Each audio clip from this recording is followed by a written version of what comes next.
to a good week. It has been.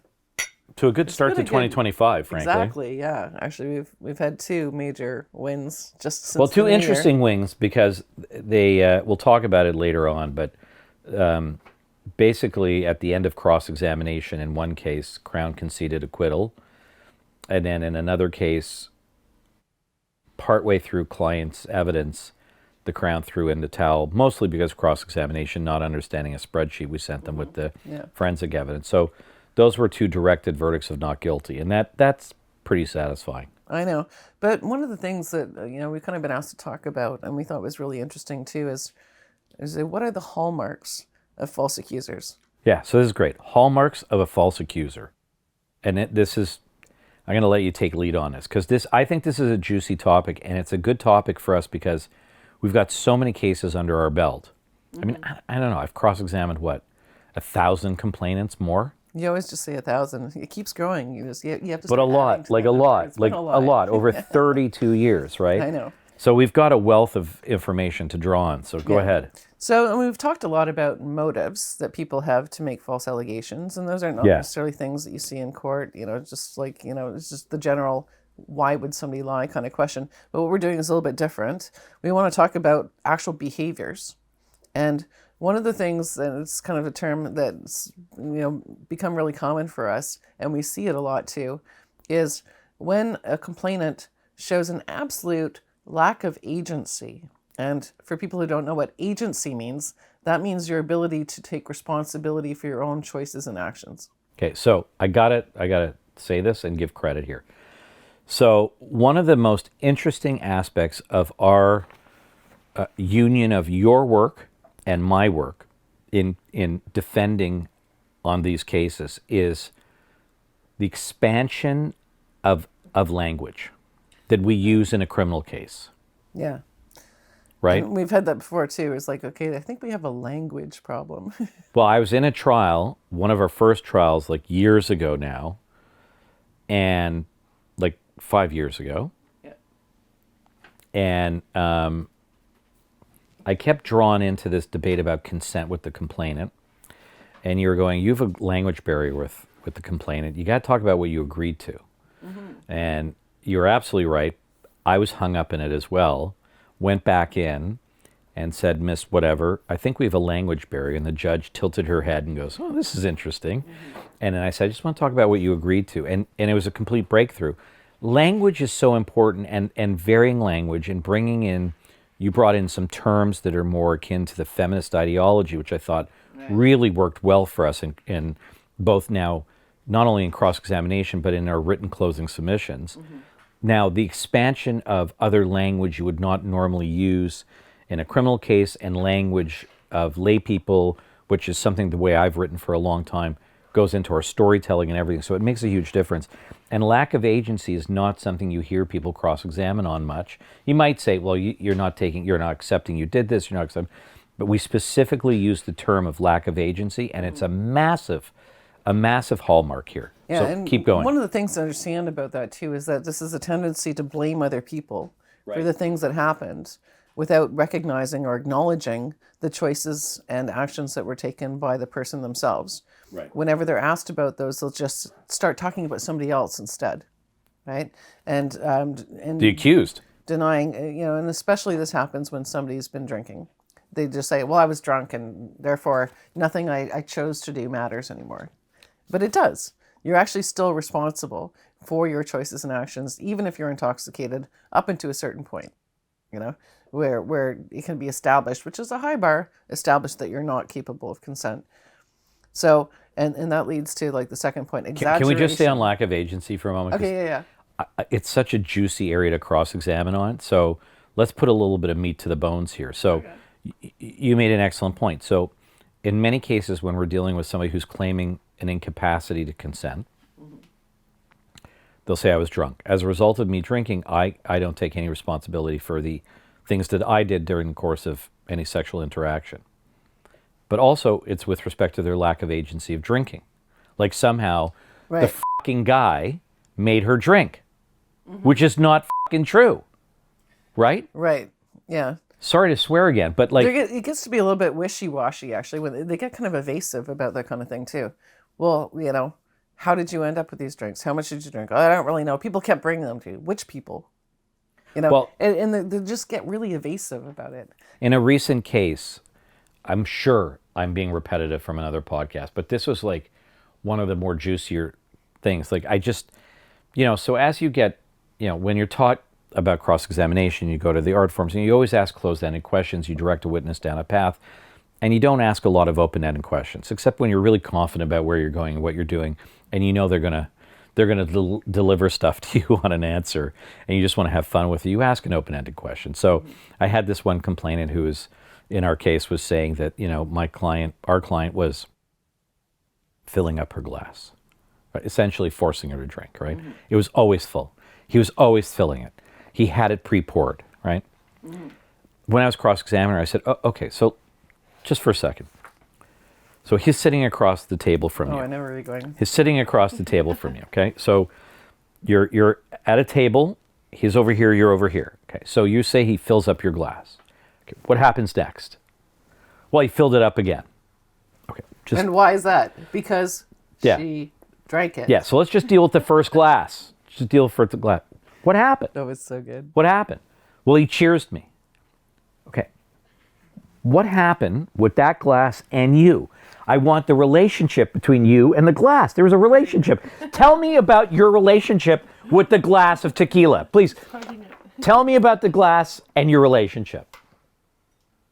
I don't know. How did it get empty? Why did he have to fill it? Yeah, Why did you keep drinking? I was just doing all these open-ended questions. That is such a great example. Just for fun.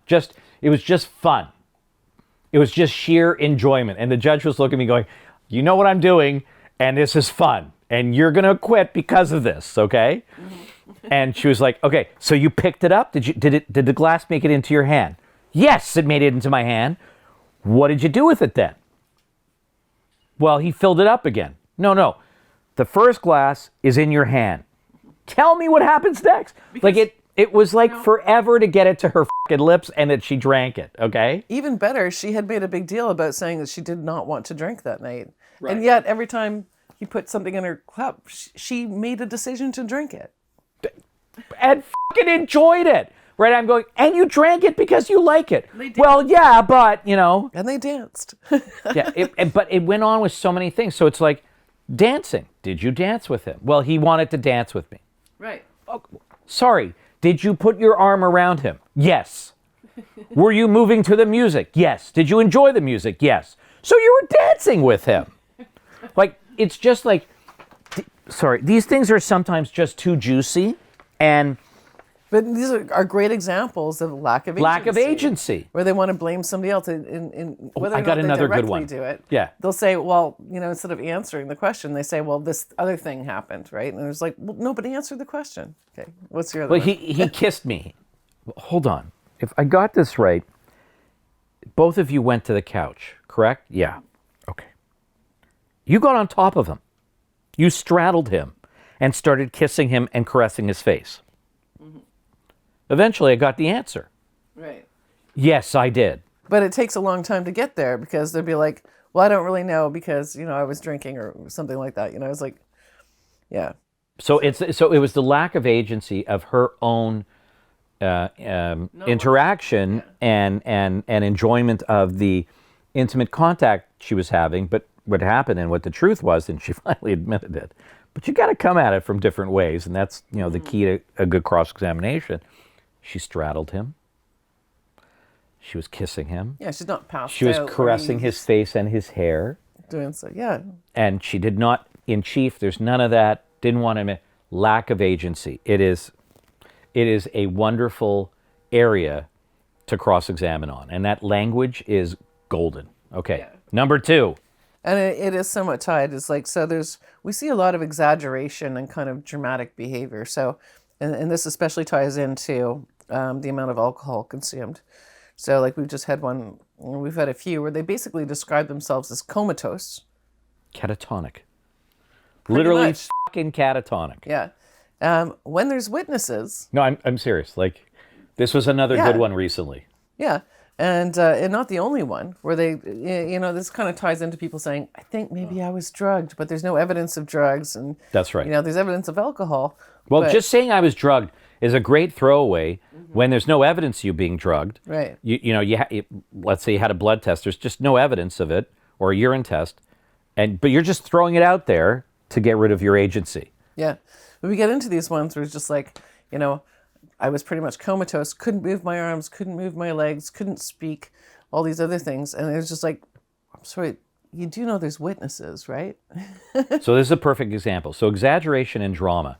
So a particular witness, and we've had this many times, this one's more notable in our mind, I couldn't control my body. I couldn't move my arms and legs. I couldn't speak. I was lying on a couch and I had no ability to do anything. And to your point, well, there were witnesses, right? I mean, not to say that somebody can't have something happen to them when they're in a state like that. Of course. But we're not saying that. But I find it strange how they somehow are in that state but still remember all these things. Because if you're in that state, you generally don't remember it. But you either would be in a blackout phase, or you just wouldn't remember. But we've had a number of these where there actually are external witnesses who can say, no, actually, we had an argument, over this certain issue or whatever. And like, there's absolutely, had to walk to an Uber, Well, in this case, in this instance, one perfect example was another witness had a full-on conversation with her about going to her house. And she specifically understood the conversation and said no. Right. And then she wound up Made a choice. She wound up, after making that choice, went with our client to an Uber, which was parked a block and a half away. Right. She obviously had functionality going on. Despite this apparently comatose state. And, I find it interesting, too, because this comatose state was supposed to have lasted. We're going to talk about that case separately, though. Yeah. It was supposed to have lasted pretty much for 7 hours or something like that. Right, but it's not just this one case we're going to talk about in another episode. We've had this permeate in a number of cases where they talk about the exaggeration of their alcohol consumption and their capacity, and there's a bit of drama rolled up into it. And then when you start to peel back the veil of that, credibility, you get to see how they're just lying about it. Just thinking about drama, we did have a case too, and that was kind of interesting because the person was saying, and I was having a panic attack and relied on the panic attack to prove that something dramatic had happened to them. Right. And then, that was one of the few cases in which the person's mental condition played a role, because it actually came out in the statement that this person was prone to panic attacks. Yeah. And it didn't necessarily mean that something traumatic had happened. But drama is a bad sign. So exaggeration and drama. Number 3, intense controlling behavior. Right. We've had a few examples of that. Yeah, and we're going to, following that, outline a few different forms of that. But, we've had cases where, somebody can be intense and controlling in a relationship. And it's hard when you're just going in and saying that, no, this person was in control. But you can get evidence of it through text messages and emails and things like that show that this person is saying, you do what I say or else. Right. And so, we've had some cases, and, some of them we've talked about before too, but, just in terms of recurring behavior, it's not just been one case. There's quite a few cases where the person has exhibited an intense need to be the boss of the house, but not just saying, it makes me feel better if I feel like I have control of my environment, but literally saying, you're not allowed to do this or that in your own house. Right, so it's rule setting. Yeah. And it'll flow into the next, but rule setting, and then we'll go into number 4, constant demands for reporting to her about his actions and location. So it's also control over the whereabouts of the partner, which is our client, the accused. Mm-hmm. Talk about that for a little bit, because we've seen this in a number of cases as well. Well, and it kind of ties into jealousy, right? So a lot of it is just like, maybe I need to know where you are and who you're with, so I know that you're not with another woman. Right, but we've had it in other cases where it's not even related to another woman. Right. It's just it's an extension of intense controlling behavior. And then as number 4, we say constant demands for reporting. And that is a way of controlling the other person. And in a couple of our cases had nothing to do over jealousy or anything else. It was exerting control. Or cheating. Yeah. So an example from the case that we kind of made a note of here. There's a situation where the accused person was supposed to go out for dinner with her and another party and was late because of the subway. Yeah.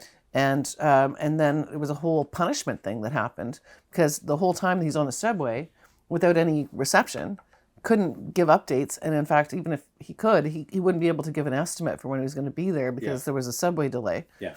And then he was punished as if he let her down and didn't inform her exactly where he was at every subway stop. Right. So that's a great example. And that's extreme control. But it's not always just about, who are you with and are you cheating on me? It's not always a jealousy thing. It's just this, if you see these kind of behaviors, it's a good idea to document them. Let's move up number 7 to after number 4. Without those examples of this kind of behavior, and they were all small little chips, but it created a bigger picture. Right. So it's try and get those examples. If this is what you're living, document it. Right. So let's just move up number 7 after this one, because demand for access to his electronic passwords. So that goes with insane messaging. But sorry, it goes with number 4. Right. Demand for access to his electronics. How many times have we seen that? A lot. Yeah. Talk about that. And this is a female complainant about the male accused who happened to be a boyfriend or a husband. Yeah. So this is a situation where the partner is like a lack of trust, be it over cheating or for any other reason, when the person demands to have access to all of your personal electronic devices, your laptops, your cell phones, wants all the passwords, your social media passwords, and basically then also lets you know that they're monitoring. Right. Yeah. I'm sorry, who's this new friend that you have? And it was like, who's this person you're messaging? And, it has that tone of jealousy. But it's also like, actually in one of the cases, had to create a calendar and could not book any event without putting it on a shared calendar. Right. So that would go under, intense controlling behavior. They all kind of tie in. Actually, that's a good example. Yeah. So in one of the cases we had, the complainant had started a calendar, a shared calendar, and he had to input everything. His entire daily activities. Yep. Any meeting that he had planned. Everything. Yeah. Like everything. Work, everything. Yeah. Like Zoom meetings and things like that. It's just like, yeah. So again, the demand for access to electronic passwords is something we've seen in a number of cases. And not only dealing with concerns about cheating where there was no basis for it, but just sheer control. And in one case, actually, it continued after their breakup, where the person actually ended up saying, "You've changed your password. How dare you?" Yeah. And it was like, and I remember you cross-examining on that. You broke up, and apparently you hated him and wanted to never talk to him again or see him again. Why are you still checking his passwords? Right. Yeah. She used his password. The guy hadn't changed them. Yeah. Went into all his social media.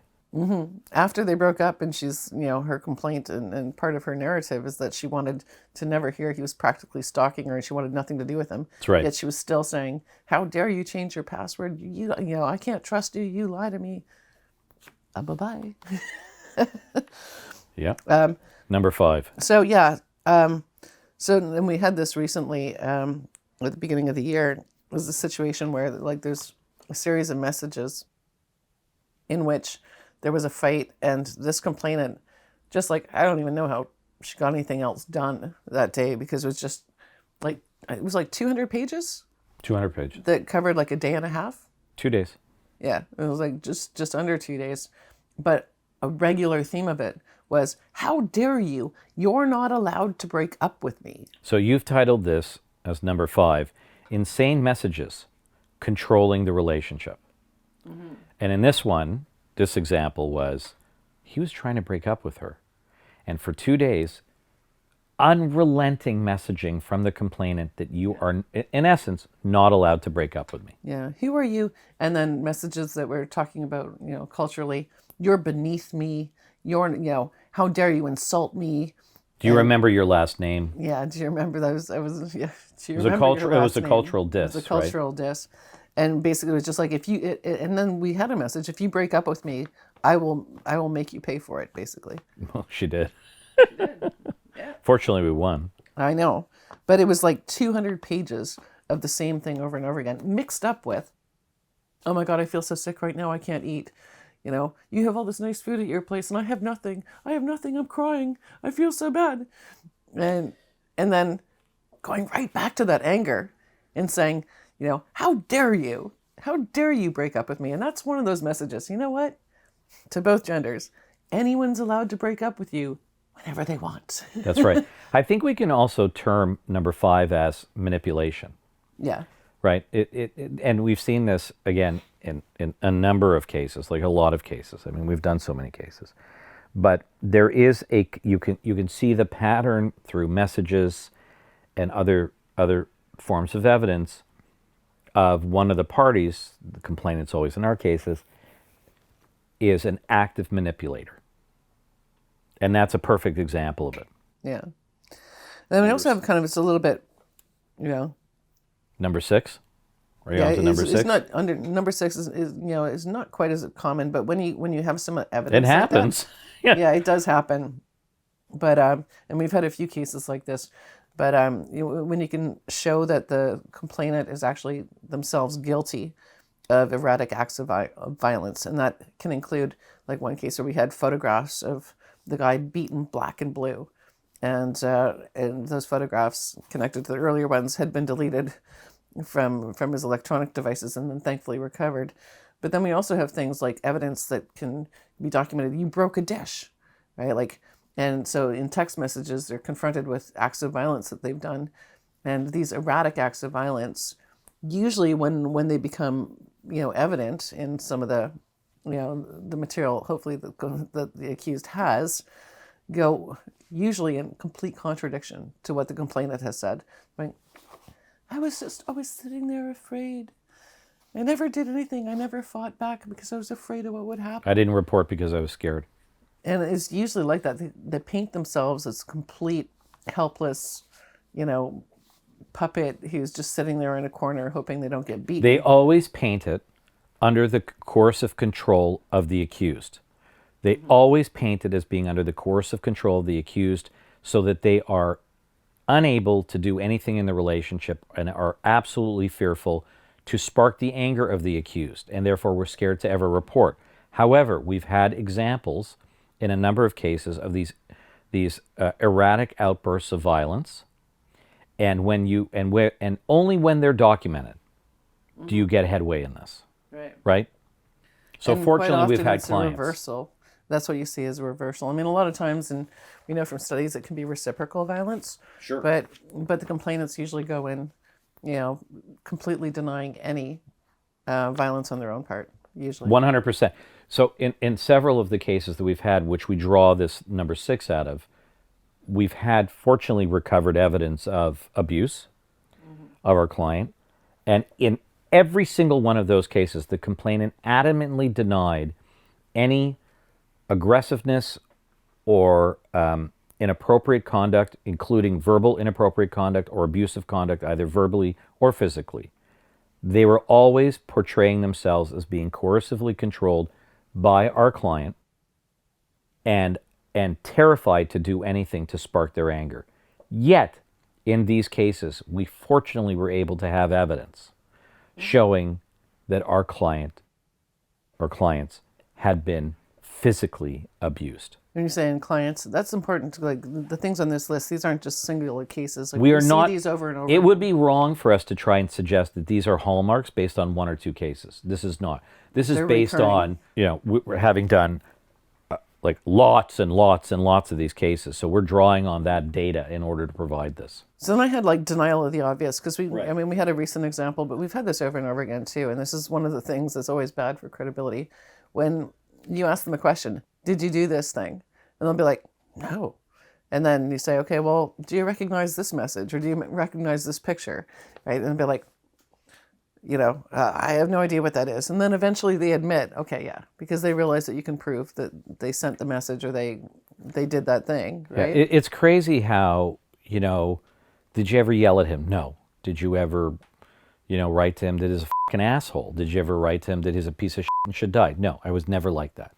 It's not something I do. I'm like, dude, we did a fucking motion on this stuff. Like, you know we have the messages, you know it's coming. Right? You know it's coming.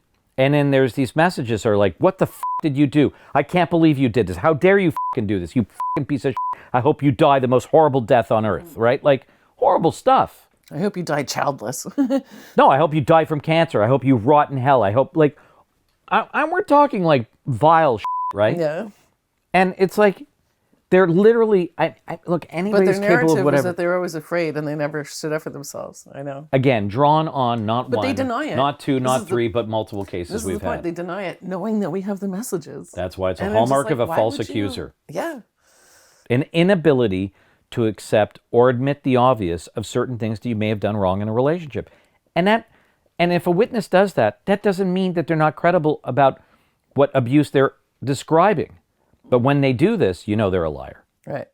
And this kind of leads into number 9, turning to the judge and saying, I'm sorry, why is he allowed to ask this? Yeah. And when do they do that? They do that when they're confronted with the obvious that they want to deny. Yeah. And then when you pressure them into saying, no, you need to answer the question, they'll turn to the judge or they'll directly ask you, but usually turn to the judge and say, I don't understand why this is relevant. That's exactly correct. We've had this a number of times. At which point the judge usually says, well, your job is to answer questions. And if there's an inappropriate question, either the prosecutor or I will Intervene. Right? But otherwise you need to answer the question. And they've been so annoyed. We even had one who was just like, put her cell phone up to the judge after a break and said, My lawyer told me that he's not allowed to ask this question. a family lawyer. Well, this is from the motion. Oh yeah, the complainant's lawyer. Yeah, the complainant's lawyer. Oh, can you just do that a little bit more? This is just a good one. Can you just? I'm buzzing here.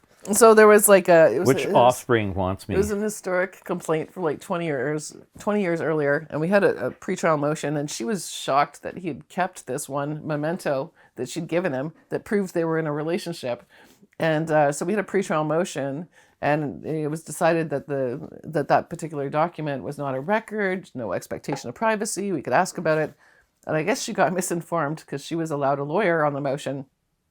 And so then when she got confronted with this memento, she got upset, and we had a break. And then when we came back, she actually came back with her phone and showed it to the judge and said... Tried to show it to the judge and said, this is an email from my lawyer who said he's not allowed to ask me about this. And the judge is like, put that away. Well, no, the judge was actually go, well, I'm the judge. Yeah, And I don't care what your lawyer said. Yeah. You're going to answer the question. She shouldn't have had her cell phone as an aid with emails on it anyways. No, but well, that's a perfect example. They'll do that, but that was just like another moment. Like, and this is a whole talk about a controlling. And I guess this is another one to add in. Let's add this in as number 10, and we'll go like a controlling witness. Mm-hmm. The witness who tries to control my cross-examination. Yeah. Well, we can just, expand number 9 for that one because we've already got 12 here. Yeah. But that's basically the reason why they're doing that, because the witness tries to control. That's always funny for me when a witness it is, tries and to control. it's also those witnesses who've done research and are trying to suggest, well, I'm not the one on trial.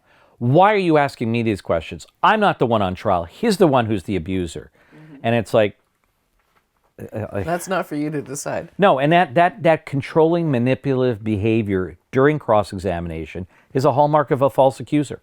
Yeah. Now, this isn't so much as something you see number in trial. 10? Yeah, number 10 is not so much as something you see occurring in trial, but they're connected to motives and stuff. We have seen clear expressions in, messages and other communications in which the complainant is clearly wanting money, either directly wanting money or wanting employment, and having a job in mind, a promotion or something like that, or wanting to move in and get married and putting a lot of pressure on the person. Right. So we're deriving this from the messages we have between our client and the complainant, where it's very clear that throughout some time period prior to the allegations, there are messages where the complainant is seeking something. Something financial, something long-term relationship-wise, or something via their job or whatever. Mm-hmm. So they're seeking something, and you see that and not just in one-off message, but a ton of them. So that becomes a theme of communications. And when they don't get what they want, same thing in a high conflict divorce. You can see where there's a settlement not reached, or there's an adverse decision given in family court. Boom, they go to court. They go to the police right away. And we've had a case and have one coming up. We've had a few, but the accused did not follow through with a settlement and didn't want to. And when the lawyer sent a letter, within hours, the complainant is at the police station. Right. Right? Exactly, yeah. And you know what I think? Because I love lists that go to 11. I just have this thing, it's like a throwback to Well, we're Spinal beyond Tap. 11 on this one. No, because we feel like we have 11, 12, but I think we can combine them together. All right, let's see. It's a little Spinal Tap reference. Our list goes to 11. And it does kind of combine, because then we have, child allegations, which usually come about when you see they end up admitting that they got disciplined, and that they usually have their cell phone taken away is a big one. So are you talking about a child complainant? So child complainants and behaviors you see was like, they don't want to admit that they want to put it out like, oh no, I was always just scared and being, being confronted, and I always tried to hide and stuff like that. And then they end up going, yeah, okay, well, my phone got taken away. And, things like that come out. And of course, combined with children who are actively being alienated. Yeah, so I think this has to be a solid number 12. So this is arising from our high conflict divorce cases, where we're defending an accused on a host of charges: domestic abuse, abuse of the children, sexual assault, whatever, all launched essentially by the complainant.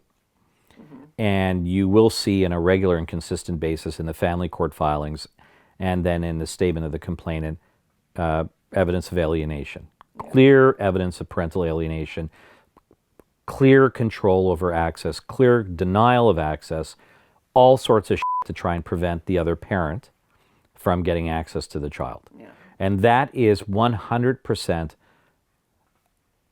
I'm sorry, there will be those who absolutely disagree, and they talk about domestic abusers in the family context, using the family court system, all that other shit. No, we have seen this countless times where the alienating parent is the false accuser. Yeah. And it's obvious. Yeah. And what's so behavior-wise, one of the big signs that really always stands out in my mind is when we do show pictures, because the child says, I was never comfortable with that parent. I was always afraid of them. So that opens the doorway to show them pictures, happy, loving pictures, and really close pictures that show that their relationship was completely different. And the child sits there stone cold.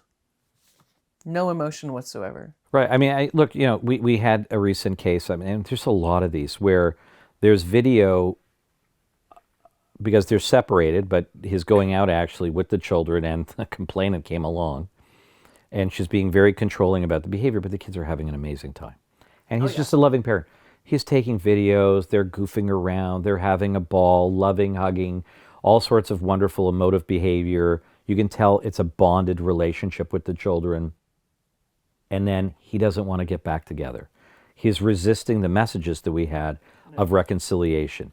And boom, right off to the police. And in that case, we actually had in the statements too, where the children had both said to the police that they were afraid if they spent time with their father that they wouldn't be allowed to see their mother again.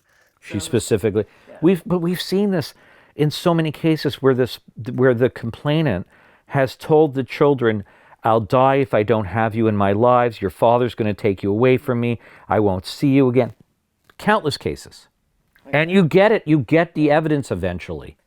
I got a little, sorry, I inappropriately got a little smile on my face because I just remember that one young boy. He's like, my mom said, I want you to live with me forever. Yeah, you mentioned this a few times in our podcast. And I said, well, I don't know. I might have other plans. Right. But yeah, that kind of a thing. It was like, I'll die if you leave. You have to stay with me forever. You'll never see me again if you go spend But there's the time with threat that your parent. father will take you away from me. He'll never return you. He'll kidnap you. Yeah. Right? And this is not 1, 2, 3. This is in multiple cases we've had. And, when you have a case and the other parent is not obstructing access, is actually trying to help with access, that's when you know you've got a believable complainant. I'm not saying there are cases where the parent is bad to the children. I'm not saying that at all. But I'm sorry. I'm sorry. It is absolutely ripe for manipulation, and the system is designed to try and get that leverage, and those attempts at alienation and obtaining whatever you call it, sole custody now, or primary parenting, whatever you call it now. These are hallmarks that we have seen over hundreds and hundreds and hundreds of cases where it is an individual who is ultimately manipulating the system. And so, I guess just kind of finish that off is just like, interesting to look at how those kinds of things are exposed in court. Right. Which we kind of covered as we're talking about them. I mean, a key factor is to have messages. Yeah. Videos, and not just fun family pictures, because the fact that somebody might have taken a picture where they're smiling doesn't mean that they weren't abused. 100%. Those pictures are not helpful. And an abused child or an abused spouse may still want to associate with the abuser because that's the life that they have. And no, but when you've got a good catalog and a pictorial history with the relationship with the children or with the other party, and you can see qualitatively certain things, and there's the communications and the cards and everything else. And then there is a particular moment where you know that there has been a motive to fabricate that automatically changes the situation. That's when your historical, pictorial, and documentary evidence has tremendous value. And like the ones we talked about earlier, not involving children as well, like in romantic relationships, like having that documentation of, being controlled and having being berated all the time and told that you're not allowed to do things, and all these kind of controlling types of messages, demanding access to social media and be confronted with them having stalked your social media, and these kind of things, they can add up, and those end up being the things, sometimes the key to showing that a complainant's lying.